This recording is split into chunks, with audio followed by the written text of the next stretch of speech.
A police officer and his loyal German shepherd were patrolling the snowy outskirts of Brookpine when the night lit up with an orange glow.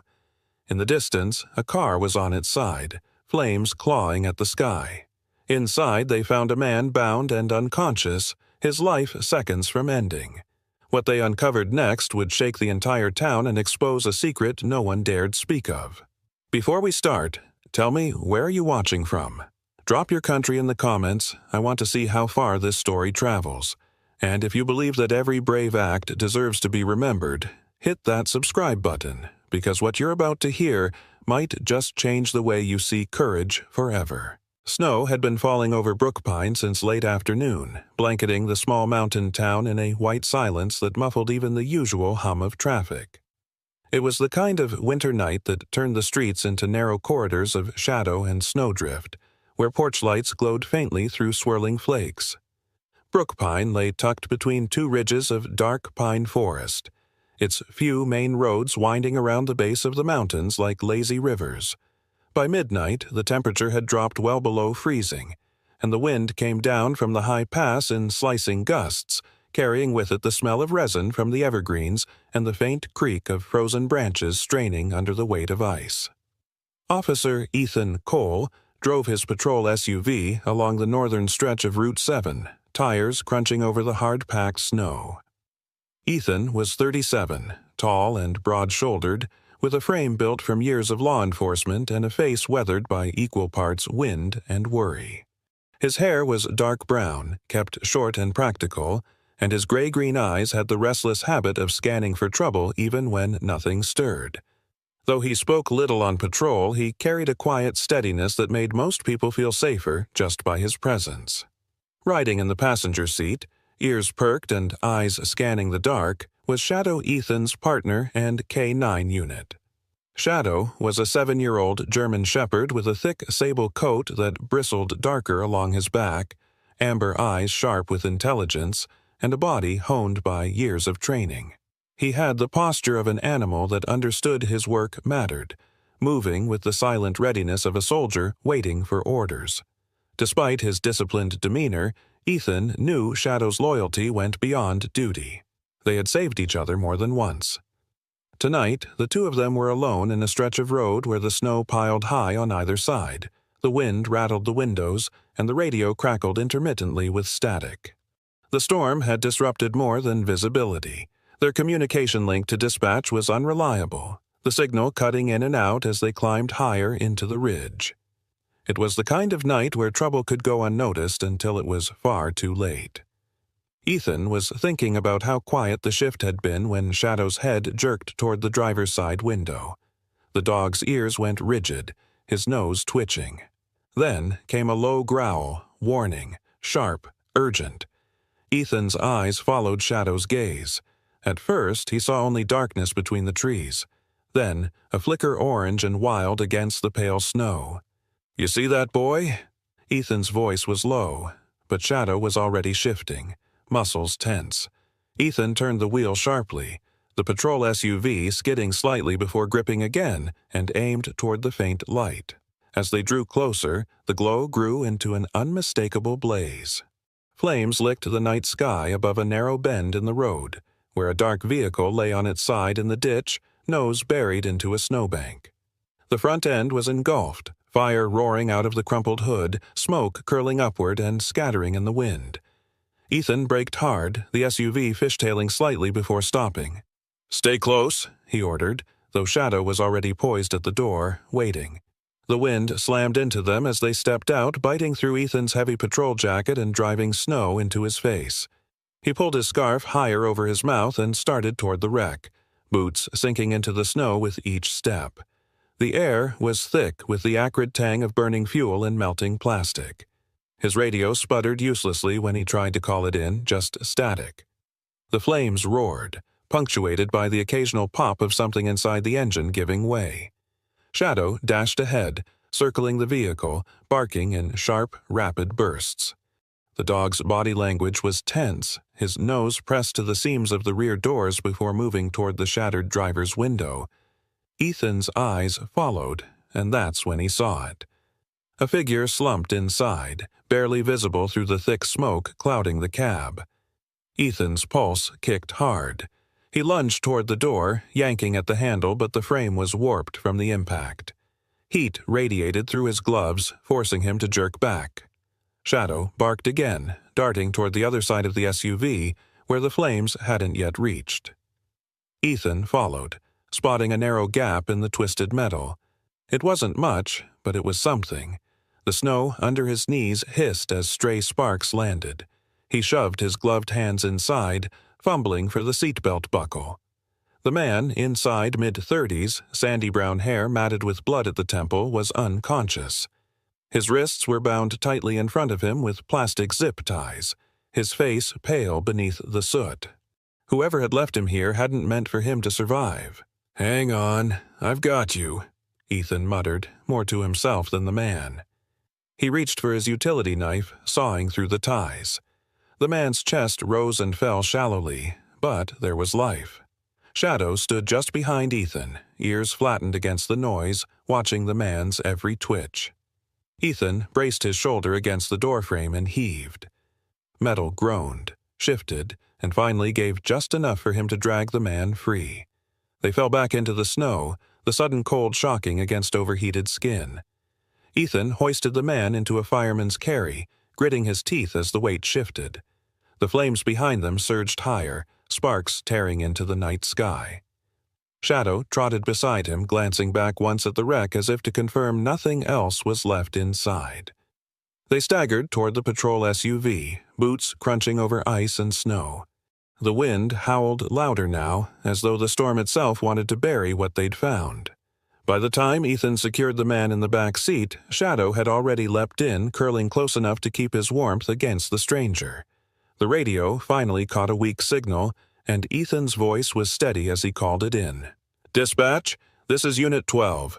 I've got a single male victim, unconscious, pulled from a vehicle fire on Route 7 near mile marker 22. Possible foul play. Requesting medical and backup storm conditions are severe." Static crackled, but the acknowledgement came through. Ethan glanced at Shadow, who was watching the man intently, nose close to his chest. The dog let out a low whine, as if urging Ethan to hurry. Ethan tightened his grip on the wheel, turned the SUV toward Brookpine, and drove into the storm.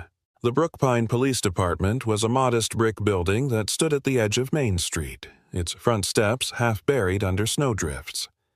The storm had worsened since Ethan, Cole, and Shadow pulled away from the wreck, wind driving sheets of snow across the deserted streets, smothering the world in white. Streetlights cast pale halos that barely cut through the swirling flurries, and every creak of a shutter or groan of a signpost was swallowed by the howl of the wind.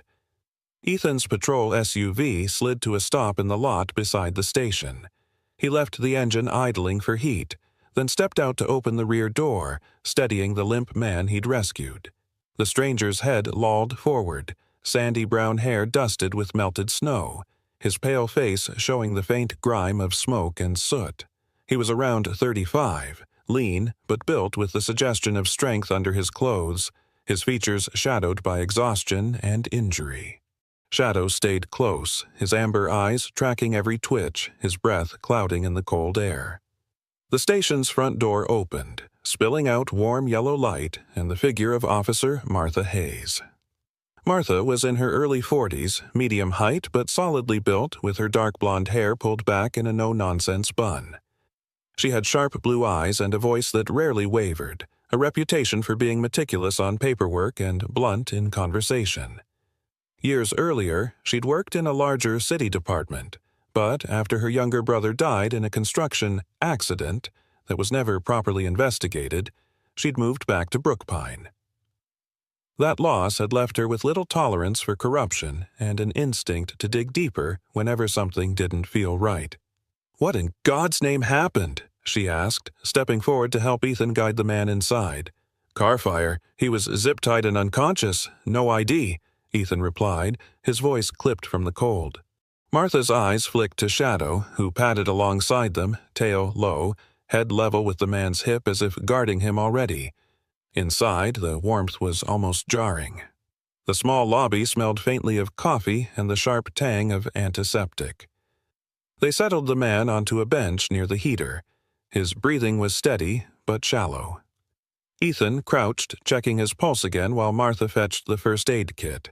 As she knelt to clean the cut on the man's temple, Ethan rifled through the man's coat pockets. Most were empty, except for one inside pocket. His gloved fingers brushed something stiff. He pulled it out, a small, folded scrap of paper, worn soft at the creases. When he opened it, he found a string of numbers 9 digits in a tight, blocky handwriting, and below it, a printed logo. Vaughn Construction Group, one of the largest building firms in the state, headquartered right in Brookpine. Ethan's brow furrowed. "You know what this could mean," Martha said quietly, her gaze narrowing. "That company's been under whispers for years, land deals, rezoning bribes, people getting pushed out of their homes. Nothing's ever stuck." Ethan slid the paper into an evidence envelope. If this guy was carrying it when someone tried to kill him, it's not a coincidence. The man stirred, letting out a groan. His eyelids fluttered open, revealing eyes the color of storm clouds, clear but unfocused.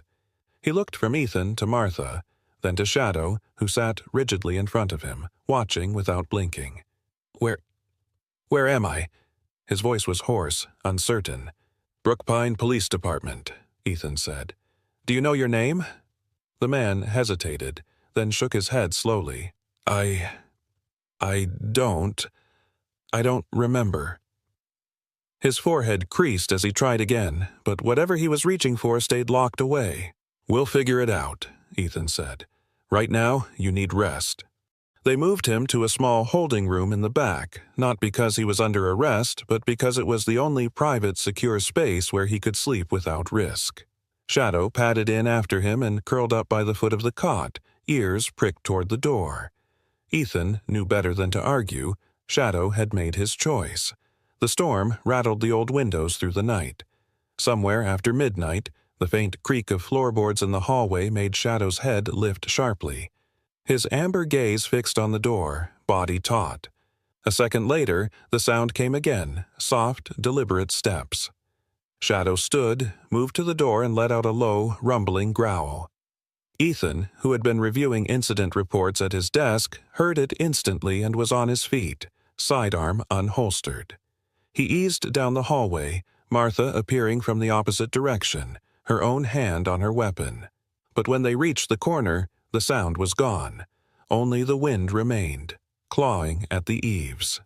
They searched the perimeter and found no footprints. Either the intruder had known where not to step in the snow, or it had been someone inside. Back in the holding room, Shadow resumed his post, though his eyes stayed restless, tracking every shadow that shifted under the dim light. Ethan poured himself a mug of coffee and settled into the chair outside the door.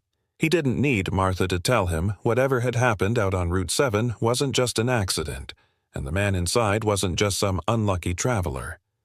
Outside, the storm raged on, masking the movements of anyone who didn't want to be found. Inside, Ethan and Shadow kept watch, the evidence envelope resting in Ethan's coat pocket like a quiet weight, waiting for the first thread to be pulled. By dawn, the storm had weakened, though Brookpine was buried under a fresh foot of snow. The pale light of morning spread slowly over the town, soft and cold, making the rooftops and pine branches glitter with frost. The streets were nearly empty. Most people stayed indoors on mornings like this, knowing the snowplows would be working for hours to clear the main roads. Ethan Cole pulled his patrol SUV onto Route 7, Shadow sitting upright in the passenger seat, ears twitching with every sound. The man they'd rescued was still resting at the station under Martha's watch, his memory no clearer than the night before. The scrap of paper with the Vaughn Construction Group logo sat in Ethan's breast pocket, a constant reminder that the story was only beginning. When they reached the bend where the fire had raged, the smell of burnt rubber and fuel still lingered in the air. The wrecked SUV was now nothing more than a blackened shell, half buried in snow, its metal twisted and brittle. Smoke no longer rose from it, but the scorch marks stretched outward in a dark halo, stark against the white snow. Ethan stepped out, boots sinking into the snow crust. His breath formed white plumes in the morning air as he surveyed the scene. The wind had shifted since last night, leaving thin drifts that obscured some details but exposed others. Shadow jumped down beside him, lowering his nose to the ground immediately. His thick sable coat rippled in the breeze, tail level with his back, moving in slow, deliberate sweeps. He circled the rear of the vehicle, sniffing with focus, then stopped abruptly near the right rear wheel well. Ethan crouched beside him. "What is it, boy?" Shadow nosed the snow aside, revealing a faint dark stain on the ice, a mix of oil and something sharper, chemical. Ethan dipped a gloved finger to it and sniffed. The scent was acrid, stinging the inside of his nose. It wasn't just fuel, it was an accelerant, the kind arson investigators knew well. He stood, pulling out his phone to snap several photos. This wasn't a random engine fire. Someone had wanted that vehicle gone. As he worked, Shadow suddenly lifted his head and turned toward the tree line opposite the road. His ears locked forward, nostrils flaring. Without waiting, he padded toward a patch of snow beyond the guardrail. Ethan followed, careful not to disturb the area. There, half hidden under the overnight snowfall, was the faint impression of a boot print. The tread was deep, the kind made by heavy outdoor boots. Shadow sniffed it, then moved forward, nose to the ground, tracing an uneven path toward the forest edge. The tracks led toward an open stretch of field where the wind had mostly erased them, but Shadow kept the trail, weaving with purpose. Soon, the prints reappeared in a more sheltered area behind a line of bare aspens, leading toward a cluster of outbuildings. Ethan recognized the silhouette of one in particular, a corrugated metal warehouse, its siding rusted and dented, windows boarded over. The place had been abandoned for years after a failed lumber company shut down. Locals avoided it, claiming it was unsafe. Shadow slowed near the side wall, sniffing along the base until he stopped and pawed at something half buried in the snow. Ethan knelt, brushing the ice away to reveal a charred scrap of dark fabric, likely synthetic, the kind used in work jackets. The edges were melted, and the smell of smoke still clung to it. He sealed it in an evidence bag, his mind already working through the possibilities. Whoever had been here last night had fled in a hurry, and if the fabric matched, it could tie them directly to the fire. The crunch of footsteps on snow made Ethan look up sharply. A man was crossing the field toward him, bundled in an oversized parka, a knit cap pulled low over a face reddened by cold. His gait was slightly hunched, like he was bracing against more than just the wind. Ethan recognized him as Walter Pierce, a retired mail carrier in his late 60s. Walter had lived in Brookpine his whole life, his face mapped with lines from decades of weather and worry. "Morning, Officer Cole," Walter called, his voice carrying the rasp of an old smoker. "Haven't seen anyone poking around here in years." "Morning, Walter," Ethan replied, keeping his tone casual. "You been out here lately?" "Not since the company shut it down, but last night—" Walter's eyes shifted toward the warehouse. "I thought I saw lights. Could be I was mistaken, storm was bad, but there was movement. 2 figures, maybe 3, couldn't see faces." "Appreciate the tip," Ethan said, meaning it. Walter was no gossip, he only spoke when he thought it mattered. As Walter trudged away, Shadow stayed by the wall, ears flicking back toward the forest as if he sensed something still lingering. Ethan gave the warehouse one last look before heading back to the SUV. The tracks were already beginning to fade under the falling snow, but the boot prints, the fabric scrap, and the chemical residue painted a picture Ethan couldn't ignore. The fire had been deliberate, and whoever had set it had used this warehouse as part of their escape route. Back in the driver's seat, Shadow settled beside him, the faint scent of smoke still clinging to his fur from where he'd nosed the fabric. Ethan glanced at him and nodded. "Good work, partner. We've got a trail now." With the evidence secured, they turned back toward Brookpine, the morning sun glinting off the snow like shards of glass. The sky over Brookpine was a cold, brittle blue by the time Ethan returned to the warehouse with Shadow. The snowstorm had passed, leaving the air so clear it felt sharp in his lungs.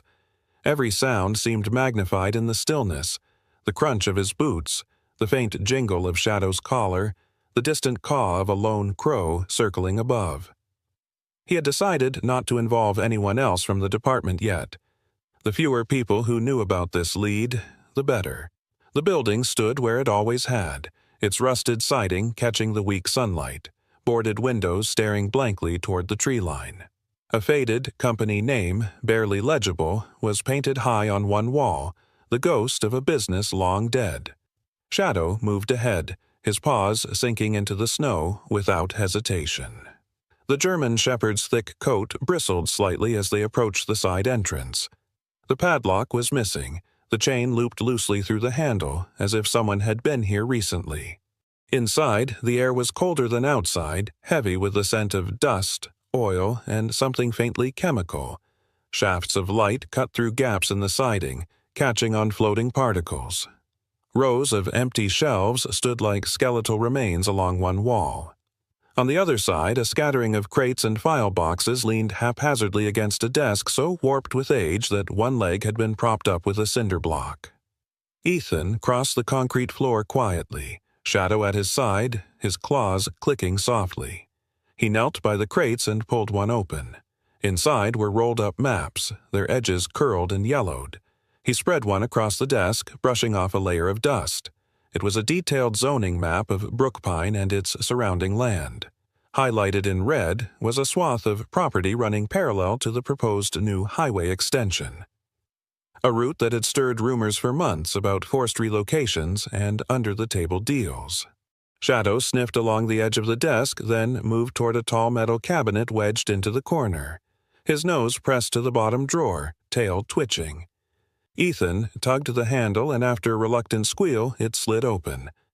Inside were manila folders, their tabs labeled in tidy block letters: acquisition contracts, permit approvals, property disputes. He flipped through one folder and found notarized agreements that transferred land ownership to Vaughn Construction Group for suspiciously low prices. In another, hand-drawn maps showed access roads cutting directly through residential blocks. The paper trail was damning, if it could be connected to the right people. A sudden noise snapped Ethan's head up the faint scuff of a shoe against concrete. Shadow was already moving, ears forward, body tense. Ethan straightened, his hand drifting toward the grip of his sidearm. A man stood near the open doorway, half in shadow. He was in his early 40s, wiry and slightly stooped, with a narrow face, thin lips, and dark hair slicked back beneath a knit cap. His eyes darted between Ethan and Shadow, calculating. He wore a dark work jacket with grease stains along the sleeves and heavy boots dusted with snow. "You're not supposed to be here," the man said, his voice low but edged. "Neither are you," Ethan replied, his tone steady. The man's gaze flicked to the open folders on the desk. Then he took a half-step forward, but Shadow lunged, planting himself firmly between Ethan and the stranger, teeth bared, a deep growl vibrating from his chest. The man froze, clearly reconsidering. Shadow's bark exploded in the confined space, sharp, commanding, and impossible to ignore. The man took a quick step back, raising his hand slightly in a gesture that wasn't quite surrender. "All right," he muttered, retreating toward the door. "You didn't see me. I wasn't here." Ethan's eyes locked on the battered pickup truck idling just outside. As the man climbed in and slammed the door, Ethan caught the mud-spattered license plate and committed it to memory. K7B413. The truck's tires spun briefly in the snow before finding traction and disappearing down the rutted track toward the main road. Shadow stood at the doorway, watching until the vehicle was out of sight, then sniffed the air, nostrils flaring as if memorizing the man's scent.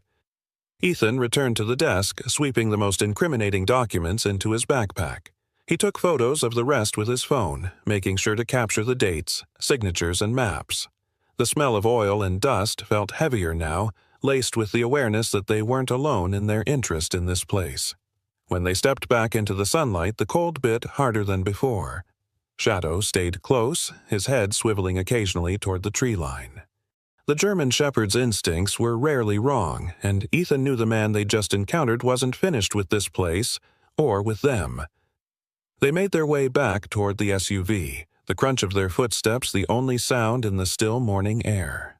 The license plate number repeated itself in Ethan's mind, a thread he intended to pull as soon as they got back to the station. For now, they had something solid. Proof that Vaughn Construction Group's land deals weren't just rumor, and the scent both literal and figurative of someone desperate to keep that proof buried. The drive back to the station was silent except for the hum of the heater and the faint rattle of chains on the SUV's tires. Snow clouds had begun to roll in again, casting Brookpine under a dim, pewter light. Ethan's mind kept circling the license plate number burned into his memory, K7B403. As soon as they arrived, he settled into his desk, Shadow lying on the floor beside him, head on his paws but eyes open, following every movement.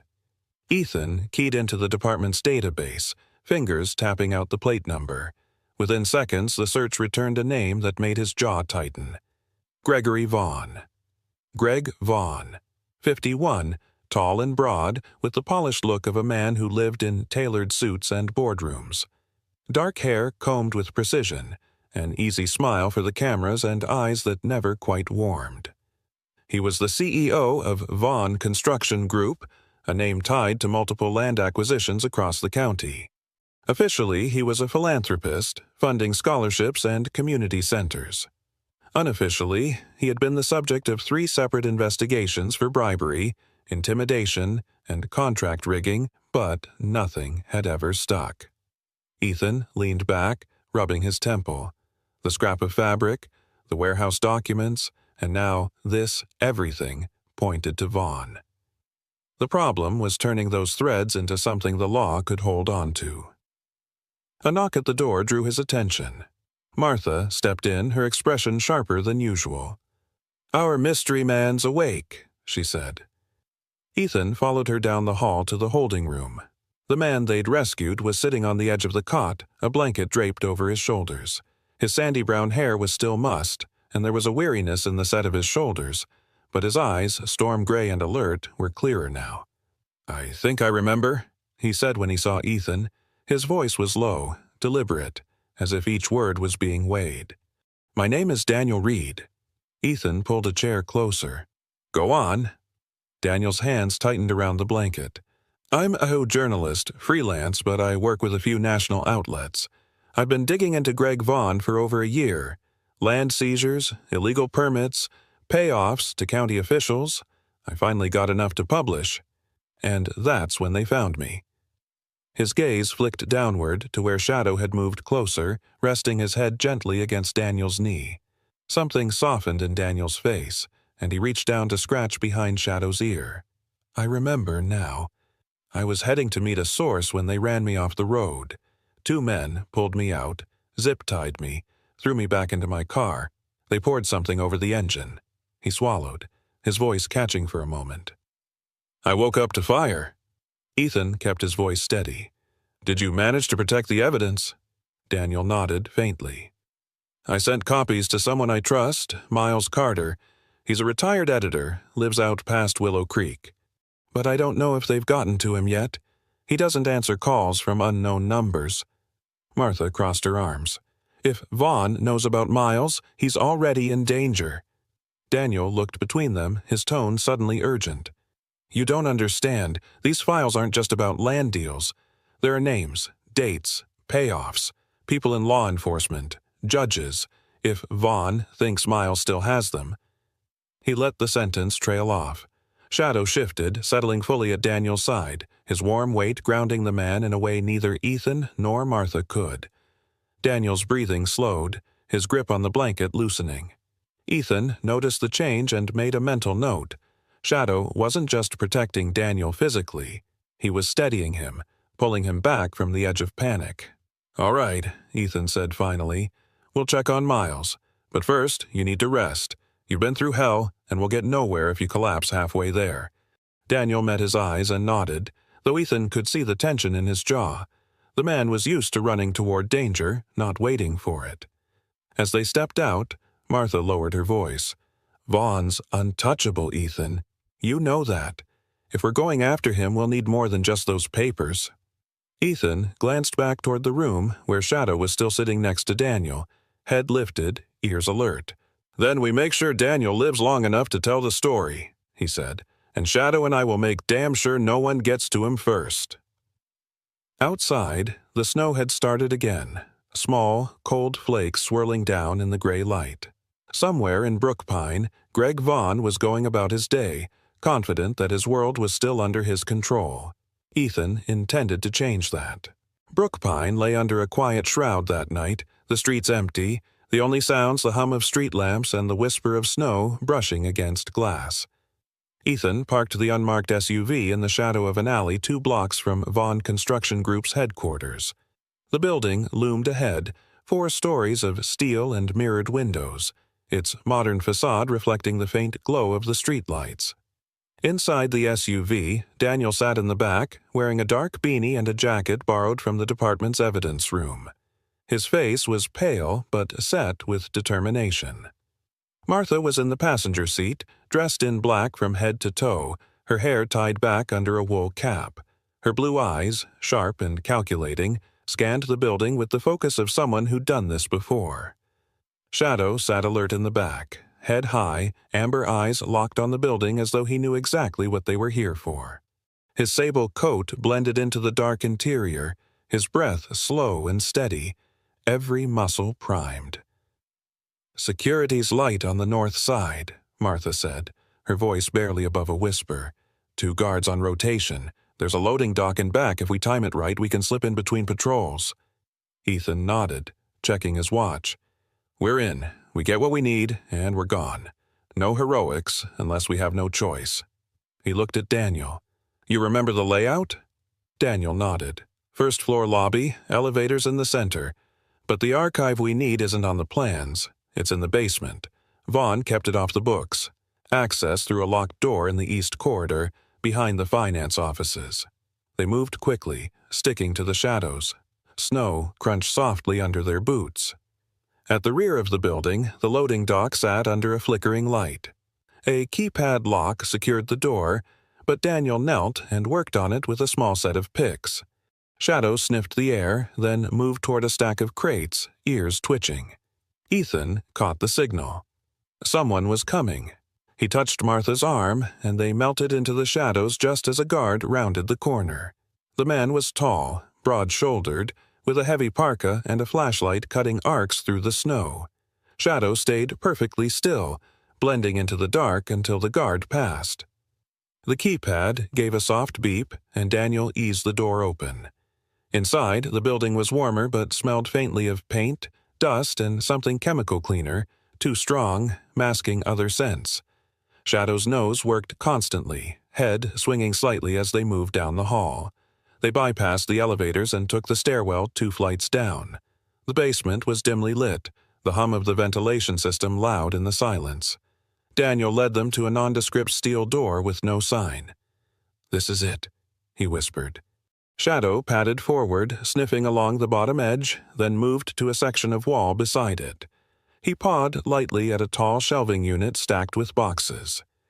Ethan stepped closer and noticed faint scrape marks on the floor. Recent ones. Together, he and Martha shifted the shelf aside, revealing a narrow doorway with a keypad and card reader. "Good boy," Ethan murmured to Shadow. Daniel swiped a stolen access card he'd kept hidden from Vaughn's men before his capture. The lock clicked, and the heavy door swung inward to reveal a narrow corridor lined with file cabinets and shelves. The air was cooler here, and the faint scent of paper and ink filled the space. They began pulling files, quickly contracts with inflated figures, bank transfers to offshore accounts, photos of properties with red X's across them. Martha found a folder labeled Witness List. Inside were names, addresses, and threatening notes written in block capitals. "Got it," Ethan said, stuffing the most damning documents into his pack. A noise behind them made them freeze, the sound of a latch snapping into place. The door at the end of the corridor swung open, and a man stepped in, a pistol in his hand. He was in his late 30s, fit, clean-shaven, with a square jaw and eyes like polished stone.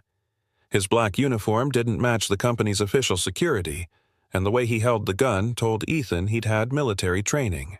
"Put it down," the man ordered. his voice calm but cold. Ethan's hand twitched toward his sidearm, but Shadow moved first. In a blur of motion, the German Shepherd lunged, his teeth sinking into the man's gun arm. The shot went wide, shattering a light overhead. Shadow's weight drove the man back against the wall, the gun clattering to the floor. "Go!" Ethan barked, grabbing Daniel and shoving him toward the door. Martha scooped up the remaining files and they bolted through the hidden passage. Shadow held on just long enough for them to get a lead before releasing and sprinting after them, his paws skidding slightly on the polished floor. They retraced their steps to the loading dock, every second echo nimtayin. Embashi kemoening, with that id. The shouts of pursuing guards. Outside, the cold air hit like a slap. They dove into the SUV, Shadow leaping in last, and Ethan gunned the engine, tires throwing snow as they sped away into the night. The stolen documents sat heavy in Ethan's lap, but it was Shadow's steady breathing from the back seat that told him they'd made it out in one piece for now. The next morning, the documents recovered from Vaughn Construction's hidden archive were spread across the conference table at Brookpine PD. Ethan, Martha, and Daniel stood shoulder to shoulder as the FBI's field agents examined every page. The agents, 2 men and a woman in dark suits, worked with the quiet precision of people who understood the weight of evidence like this. Special Agent Karen Holt, who led the small FBI team, was in her early 40s, lean and composed, with short black hair tucked behind her ears and a calm, analytic voice. She had the air of someone who had learned to measure her reactions, never giving more away than she wanted. Her sharp gray eyes flicked between the files and the 3 people who had risked their lives to get them. "This is enough," Holt finally said, stacking a set of contracts and tapping them square. "Forgery, bribery, conspiracy, this will stick. We'll get a federal warrant by tonight. Vaughn won't see it coming." Daniel exhaled, the first real sign of relief Ethan had seen in him since pulling him from the burning car. Shadow, sitting at Daniel's feet, glanced up as if sensing the shift in his mood and nudged his hand with a warm nose. But relief didn't last long. That afternoon, as snow began falling again over Brookpine, Martha intercepted a call meant for Ethan a tip from an informant in a nearby town. A black SUV with tinted windows and no plates had been spotted heading toward Brookpine. The men inside had asked about Daniel Reed by name.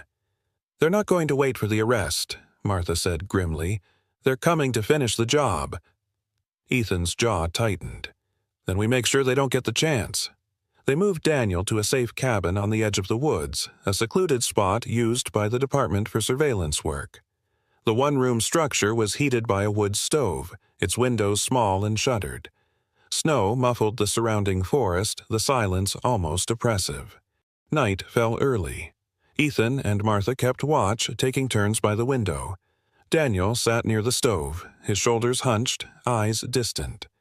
Shadow patrolled the cabin in slow circuits, his paws making no sound on the wooden floor. Every so often he would pause at the door, ears pricked toward the forest. The first sign came just before midnight, a faint crunch of snow outside, too deliberate to be the wind. Shadow froze, his head lifting, amber eyes locked on the darkness beyond the window. A low growl vibrated in his chest. Ethan moved to the window and saw shadows shifting at the tree line 3, maybe 4 figures, moving in a staggered line. They wore dark winter gear, faces hidden under balaclavas. One carried what looked like a suppressed rifle. "They're here," Ethan said, his voice low but hard. Martha moved Daniel toward the back corner of the cabin. "Stay low," she ordered. The attackers approached from 2 angles, one group circling toward the rear.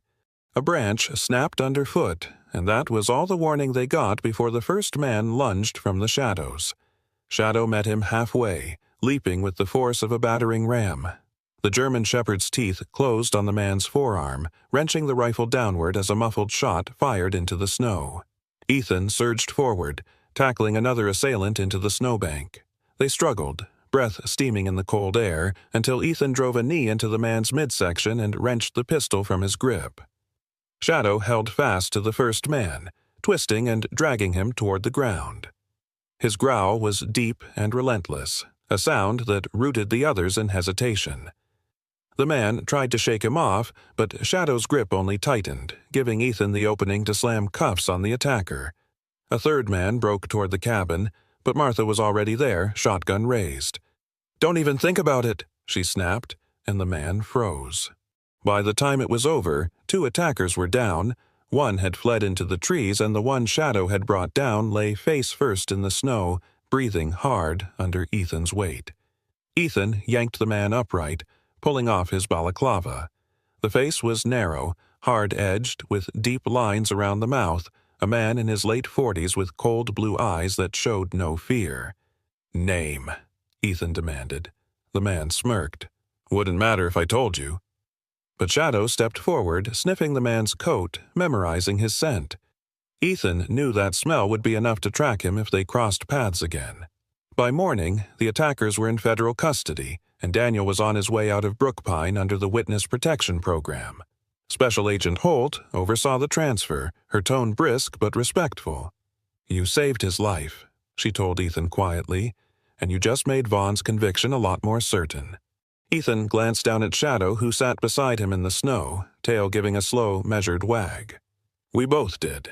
Winter in Brookpine had begun to loosen its grip by the time Greg Vaughn was led away in handcuffs, flanked by federal agents. News of his arrest swept across the state like wildfire. The headlines didn't stop with Vaughn. Several county officials, zoning board members, and even a sitting judge were indicted as the investigation widened. For weeks, every paper and news broadcast ran with the same lead. "Corruption ring toppled in landmark case." Daniel Reed's byline returned to national news.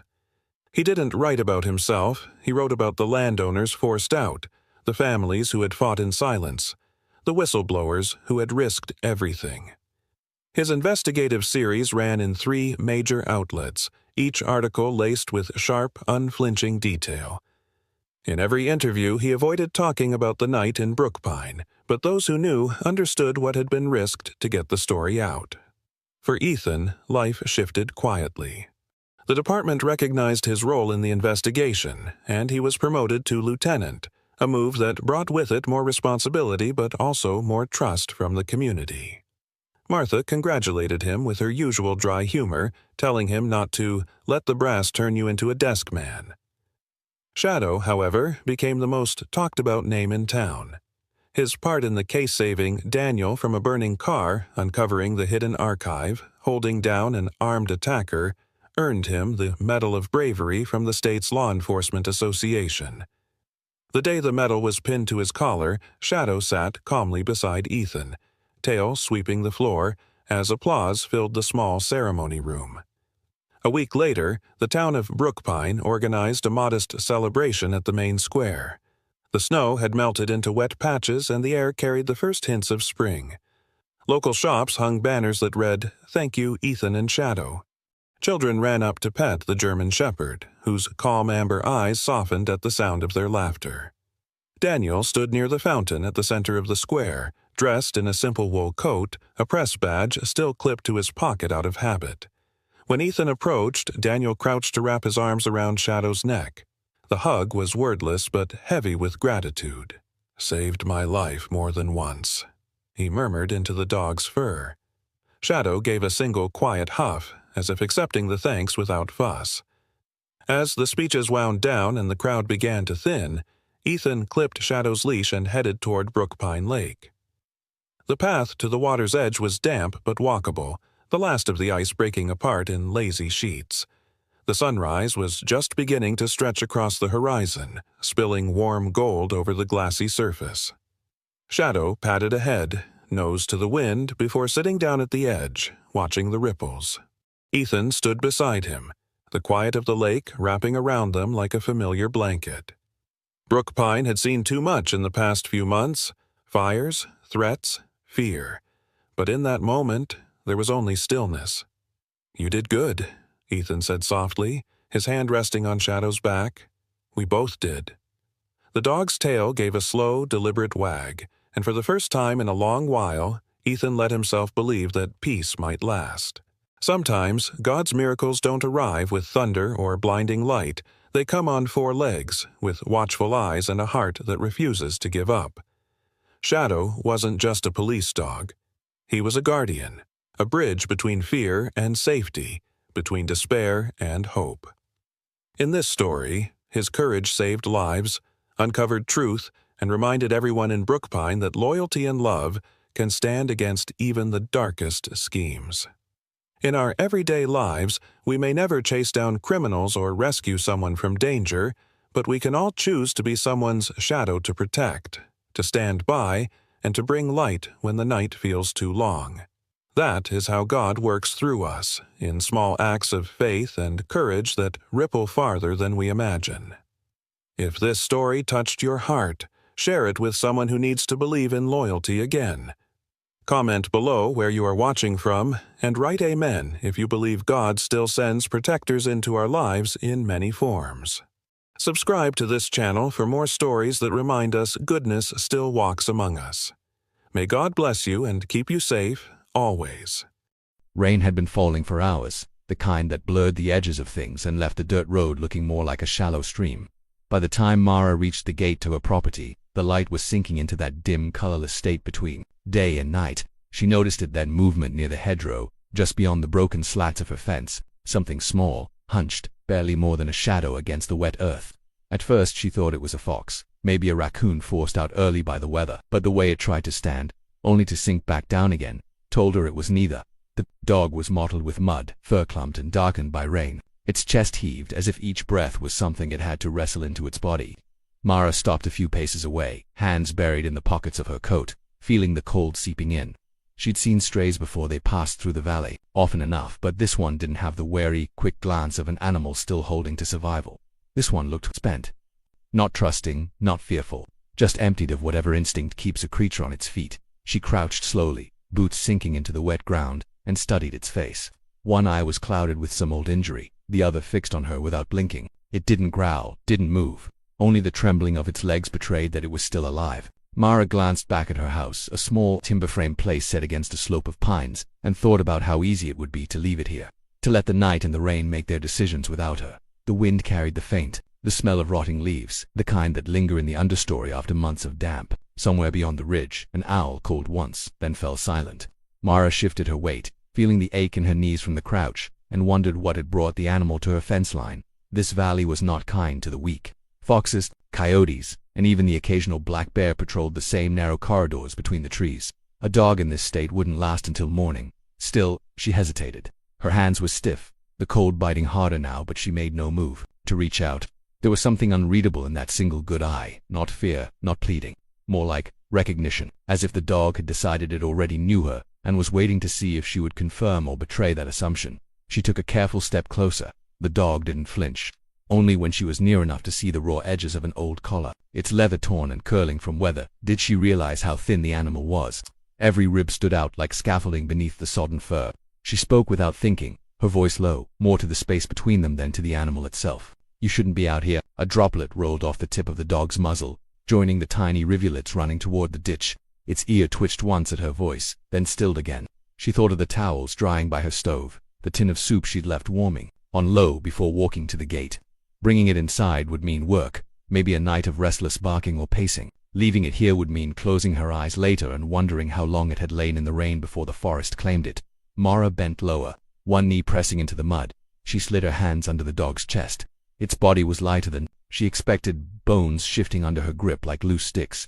The smell of damp fur and faint rot hit her nose, but she didn't let go. The dog didn't resist. Its head rested against her arm with the weight of something surrendering. By the time she pushed her door open with a shoulder, the storm had darkened into a steady, hard curtain of water.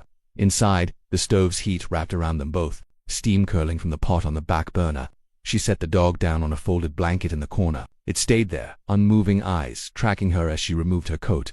She turned to check on it one last time before going to fetch water and saw it differently now. The lines of its face, the slow blink of its one clear eye.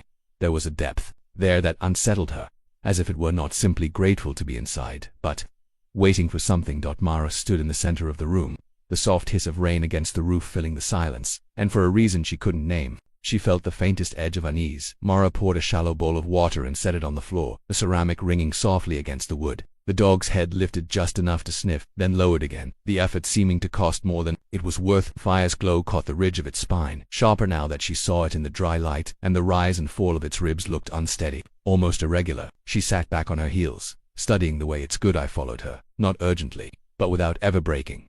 Outside, the rain had slowed to a fine, steady drizzle, the kind that clings to windows and turns the edges of the night into blurred halos. The pines on the slope swayed gently, their needles whispering in long, even breaths. Mara noticed the scent of smoke in her hair, the faint ache in her lower back from carrying the animal. It was the sort of moment that should have felt still, safe even, but there was something in the room that didn't match the quiet. Outside, she took a clean towel from the chair and moved closer. The dog allowed her to touch it, though its muscles tensed at first. The fur along its side was tangled and matted, with something darker than mud, a stain that didn't wash away with a damp cloth. When she pressed lightly near the ribs, the skin flinched, and a faint whine, almost too soft to hear, slipped from its throat. Not fear. Pain. Mara worked slowly, her movements deliberate, careful not to force trust where it hadn't yet taken root. The air in the room was warm, heavy with the smell of wet wool and ash from the stove. Each time she stepped away for supplies, the dog's eye tracked her until she returned. She had the sense that if she left for long enough it might simply vanish back into the rain, into the dark. A low rustle came from outside, near the fence. She froze, listening. The drizzle masked most sounds, but this was heavier, something moving through wet grass with weight. The dog's ear twitched, its head turning toward the door before she even rose to check. Mara stepped to the window, lifting the edge of the curtain just enough to see the yard dot in the dim light. She caught a shape near the broken slats of the fence. Not a person, not in this place at this hour. The silhouette held still for a long moment, then shifted, low and deliberate, before disappearing behind the hedgerow. A coyote maybe, or something else, drawn by the scent of weakness. She let the curtain fall and turned back to find the dog trying unsuccessfully to stand. Its paws slid slightly on the blanket, and it sank back down with a quiet huff. She reached for it instinctively, one hand on its shoulder, steadying it, but the tremor running through its frame was more than fatigue. The kettle on the stove gave a low, restless rattle as the water inside began to simmer. Mara poured herself tea, though she didn't drink, her eyes returning to the animal as if keeping watch was as important as tending its wounds. The room felt smaller now, the quiet less forgiving. She thought of her late father, how he'd once told her that some animals arrive not because they're lost but because they've found the only place left for them. He'd said it without sentiment, more as a fact of the world than a comfort. Back then, she'd imagined it meant strays, or the occasional deer at the edge of the orchard.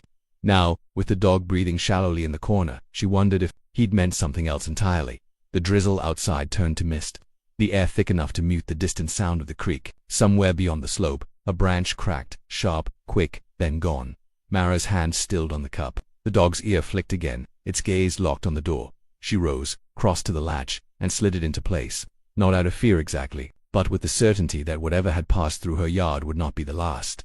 The dog blinked slowly, settling back into the blanket, but its eye stayed on her even as its head lowered. She returned the stare for a moment, the air between them holding something unsaid, something that made her feel as though she'd agreed to more than she realized when she carried it in. From the rain dot by the time she turned down the stove and let the room dim, she knew two things. The animal was far from done fighting for life, and whatever had found its way to her fence tonight might not have been the only thing following it. Night thickened around the house until the windows were nothing but black mirrors. The rain had quieted to a fine mist, the kind that softened edges and blurred the line between ground and air. Mara sat by the stove, her chair angled so she could keep the dog in view without staring. It hadn't moved from the blanket. Every so often, its flank rose and fell in a shallow rhythm, and she found herself counting those breaths without meaning to. The fire popped, sending a faint shower of sparks against the iron grate. Outside, the wind dragged its fingers through the pines, rattling their needles with a dry, whispering persistence. Mara felt the weight of the long day settling in her shoulders. She considered checking the wound she'd noticed earlier, a raw patch near the base of the dog's tail, but the quiet in the room felt fragile, like something that could be lost if she made the wrong sound. Then, without warning, the dog's head lifted, its ears what remained of one ragged and torn angled toward the door. Mara heard nothing at first, only the ticking of the stove and the soft push of wind. But then came the sound, faint, rhythmic, approaching along the gravel path. She rose slowly, every movement deliberate. The dog's gaze didn't follow her. It stayed locked on the door, body tense in a way it hadn't been since she'd found it.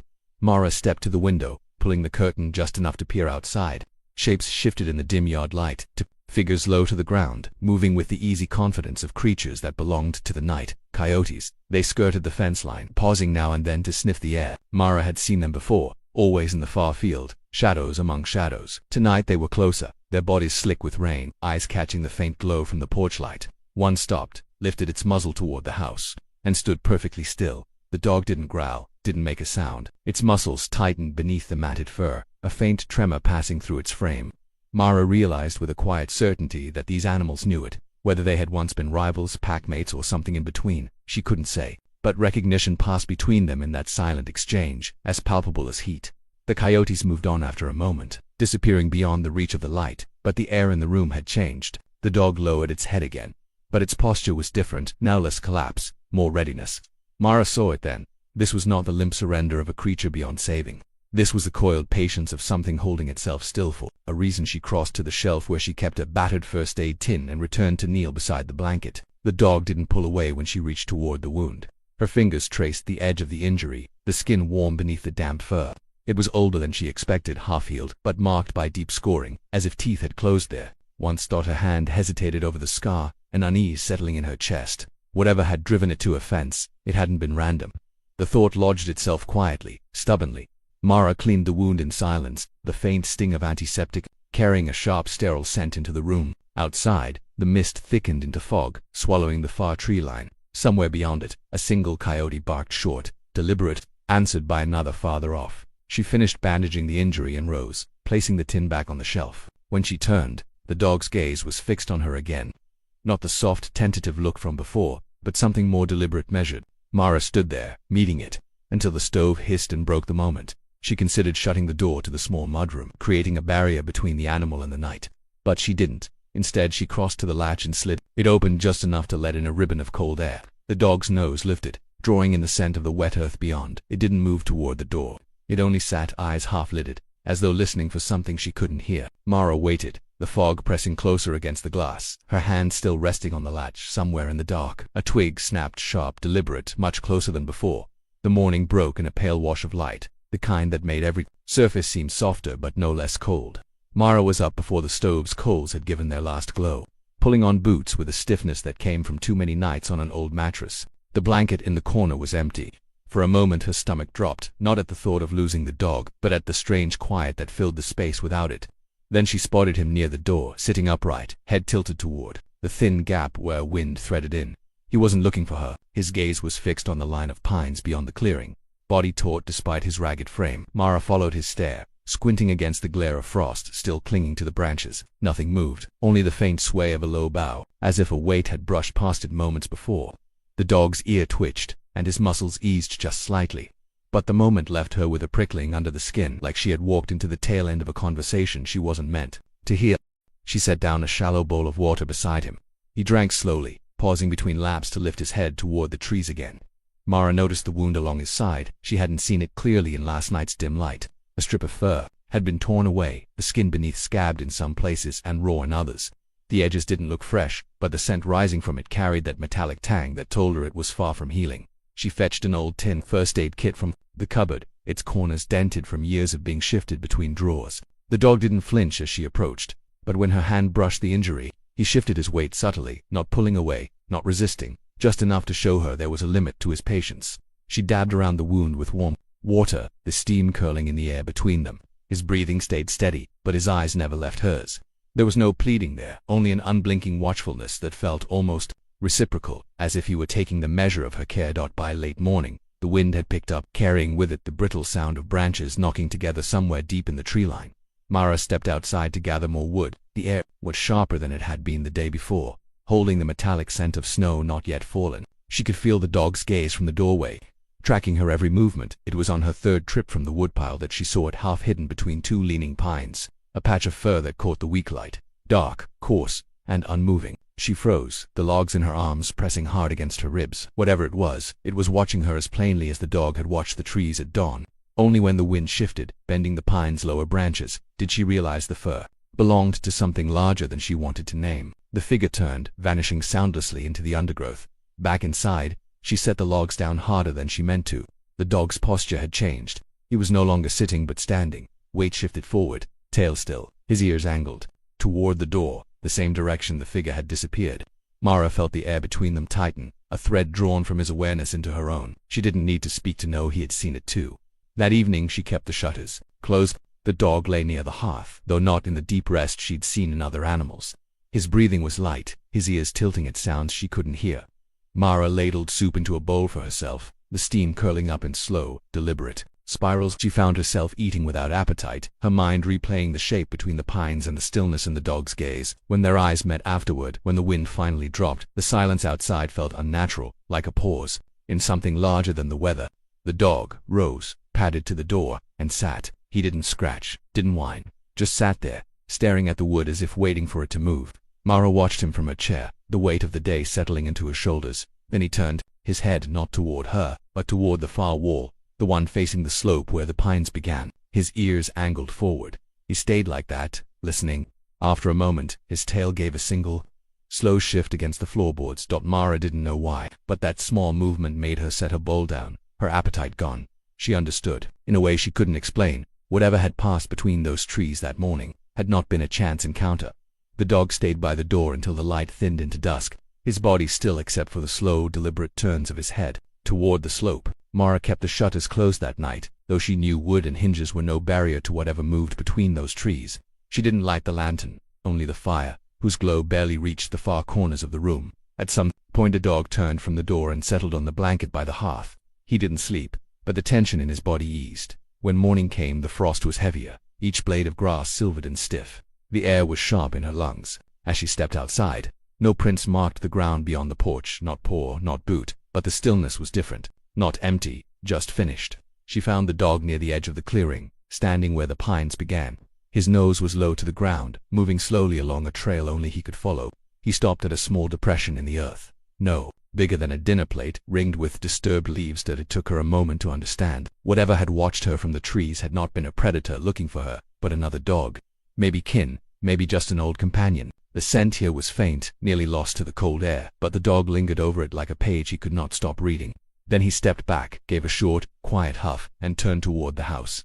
The rest of the day passed without incident. Mara worked outside, splitting wood, and the dog followed at a loose distance, not guarding her exactly, but never letting her out of sight. The wound along his side looked cleaner now, and though she knew it would scar, he carried himself with more weight in his step. She realized, watching him, that whatever bond he had been waiting for was not with her alone. It had been tied to the figure in the trees, a thread stretched between them, frayed by time, and now cut. On the third morning, he didn't follow her to the woodpile. He stood instead at the gate, facing the valley. The wind was gentler now, carrying the smell of thawing earth and damped pine. She walked up beside him, but he didn't look at her. His ears were forward, eyes fixed on the narrow track that led away from her property and down into the woods. There was no urgency in him, no restlessness, just a quiet, settled decision. When he stepped through the gates, she didn't call him back. He moved with the steady gait of something that had known where it was going for longer than she'd known it was here. She stayed at the fence, watching until his shape became just another shadow between the trunks. Once, halfway down the slope, he paused. His head turned slightly, not enough to meet her eyes, but enough to let her know he was aware she was still there. Then he went on. Mara remained at the gate long after he was gone. The wind shifted, lifting a scatter of leaves across the path where his paws had pressed the frost. Soon the prints would fade, and the track would look as it always had, empty, waiting for no one. But she knew there was no emptiness in it now. The space he left behind felt less like loss and more like something placed back where it belonged on inside. The blanket by the hearth still held the shape of his rest. She folded it and set it on the chair, not to be used again. Outside, the frost began to melt, each drop sliding into the earth without a sound.